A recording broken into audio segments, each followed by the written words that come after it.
Another week, and yet another injury. Hi, and welcome to another edition of Venom Vision. For ArizonaSports.com, I'm Dave Dulberg. Look, so far in 2013, the D-backs have been plagued by a litany of injuries. Second baseman Aaron Hill is the latest to hit the disabled list, and Hill, who is expected to miss 4 to 6 weeks with a broken hand, he joins the likes of Adam Eaton, Jason Kubel, Cody Ross, and Didi Gregorius, who have all missed time already due to injury.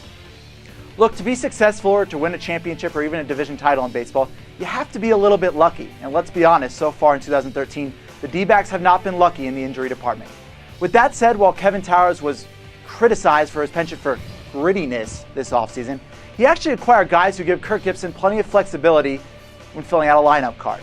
If anything, when you look at it, Martin Prado, Eric Chavez, Cody Ross, the list seems to go on and on. They have so many guys they acquired that are flexible, that can play multiple positions. And when you throw in guys like A.J. Pollock and Gerardo Parra, well, the D-backs might be one of the more versatile teams in the National League. Look, injuries are a big problem. I'm not trying to push them aside by any means. With that said, they become a bigger problem when you don't have personnel to fill the holes. At least so far, and yes, it's early, the D-backs don't seem to have that problem. With the D-backs and Yankees playing this week in the Bronx, let's take our Around the Diamond segment to interleague play. When it was introduced in 1997, there was a sort of novelty element to interleague play. Now, because you have 15 teams in the AL and 15 teams in the NL, well, one team from each league will always play each other in a given series. Look, I get the fan interest in interleague play. What NL fan wouldn't want to see a Derek Jeter, Justin Verlander, or Josh Hamilton come to town every few years?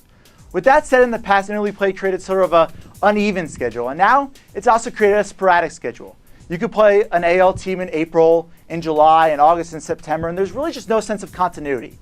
In no sport like baseball does interconference play affect personnel decisions. Because of the DH and because of the pitcher, teams in the past used to be able to plan for that and call up a guy, as the D-backs did a few years ago, and Willie Mote paying it for a few weeks.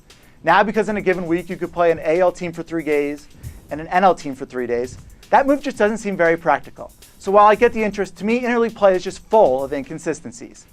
Well, that does it for this week's episode of Venom Vision. If you'd like to submit a question for next week's Around the Diamond segment, shoot me a tweet at the Double D or at our station's Twitter account at AZSports620. Thanks for watching, and until next week, for ArizonaSports.com, I'm Dave Dulberg.